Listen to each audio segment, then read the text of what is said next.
Already, these repayments exceed the amount of the new loans. By 1992, Africa's external debt had reached $290 billion, 2.5 times greater than in 1980, resulting in skyrocketing infant mortality rates and unemployment, deterioration of schools, housing, and the general health of the people. The entire world faces the immeasurable suffering already destroying the Third World and now Japan, all for the benefit of the money changers.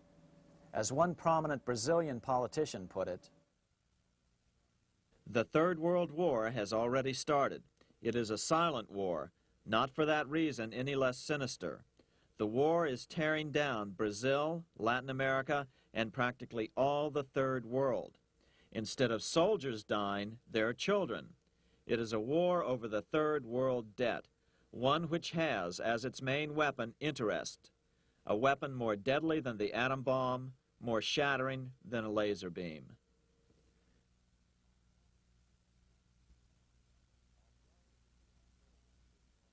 Although it would be absurd to ignore the pivotal role played by influential families such as the Rothschilds, the Warburgs, the Schiffs, the Morgans, and the Rockefellers in any review of the history of central banking and fractional banking, keep in mind, by now, central banks and the large commercial banks are up to 3 centuries old and deeply entrenched in the economic life of many nations. These banks are no longer dependent on clever individuals such as a Nathan Rothschild. Years ago, the question of ownership was important, but no longer. For example, both the Bank of England and the Bank of France were nationalized after World War II, and nothing changed, nothing at all. They endure and continue to grow, now protected by numerous laws, paid politicians, and mortgaged media, untouched by the changing of generations. 3 centuries have given them an aura of respectability. The old school tie is now worn by the 6th generation son, who's been raised in a system that he may never question, as he is named to serve on the governing boards of countless philanthropic organizations. To focus attention today on individuals or families, or to attempt to sort out the current holders of power, serves little useful purpose and would be a distraction from the cure. The problem is far bigger than that. It is the corrupt banking system that was and is being used to consolidate vast wealth into fewer and fewer hands that is our current economic problem. Change the names of the main players now, and the problem will neither go away nor even miss a beat. Likewise, among the hordes of bureaucrats working in the World Bank, central banks, and international banks, only a tiny fraction have any idea of what's really going on. No doubt they'd be horrified to learn that their work is contributing to the terrible impoverishment and gradual enslavement of mankind to a few incredibly rich plutocrats. So really, there's no use in emphasizing the role of individuals anymore. And the problem even transcends the normal spectrum of political right and left. Both communism and socialism, as well as monopoly capitalism, have been used by the money changers. Today, they profit from either side of the new political spectrum. The big government, welfare state on the so-called left wing versus the neoconservative, laissez-faire capitalists who want big government totally out of their lives on the right wing. Either way, the bankers win.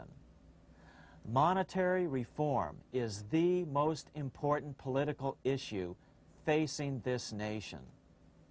That clarified, let's proceed to the conclusions in the spirit Lincoln declared, with malice towards none, with charity towards all. At the start of this video, we ask a number of troubling questions. Let's be sure we've answered them. What's going on in America today? Why are we over our heads in debt? Why can't the politicians bring debt under control? Why are we over our heads in debt? because we're laboring under a debt money system that is designed and controlled by private bankers. Now, some will argue that the Federal Reserve System is a quasi-governmental agency, but the President appoints only 2 of the 7 members of the Federal Reserve Board of Governors every 4 years, and he appoints them to 14-year terms, far longer than his own. The Senate does confirm those appointments, but the whole truth is that the President wouldn't dare appoint anyone to that board of whom Wall Street does not approve.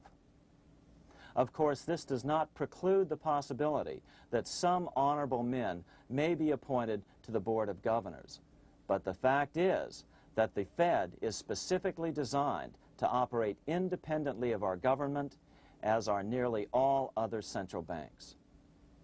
Some argue that the Fed promotes monetary stability.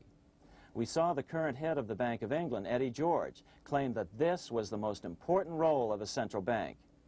In fact, the Fed's record of stabilizing the economy shows it to be a miserable failure in this regard. Within the first 25 years of its existence, the Fed caused 3 major economic downturns, including the Great Depression, and for the last 30 years has shepherded the American economy into a period of unprecedented inflation. Again, this is not some wild conspiracy theory. It's a well-known fact among top economists. As Nobel Prize-winning economist Milton Friedman put it, the stock of money, prices, and output was decidedly more unstable after the establishment of the Federal Reserve System than before. The most dramatic period of instability in output was, of course, the period between the 2 wars, which includes the severe monetary contractions of 1920-21, 1929-33, and 1937-38. No other 20-year period in American history contains as many as 3 such severe contractions. This evidence persuades me that at least a third of the price rise during and just after World War I is attributable to the establishment of the Federal Reserve System, and that the severity of each of the major contractions, 1920-21, 1929-33, and 1937-38, is directly attributable to acts of commission and omission by the reserve authorities. Any system which gives so much power and so much discretion to a few men so that mistakes, excusable or not, can have such far-reaching effects is a bad system. It is a bad system to believers in freedom just because it gives a few men such power without any effective check by the body politic. This is the key political argument against an independent central bank. To paraphrase Clemenceau, money is much too serious a matter to be left to the central bankers. We must learn from our history before it is too late. Why can't politicians control the federal debt? Because all our money is created out of debt. Again, it's a debt money system. Our money is created initially by the purchase of U.S. bonds. The public buys bonds like savings bonds, the banks buy bonds, foreigners buy bonds, and when the Fed wants to create more money in the system, it buys bonds, but pays for them with a simple bookkeeping entry which it creates out of nothing.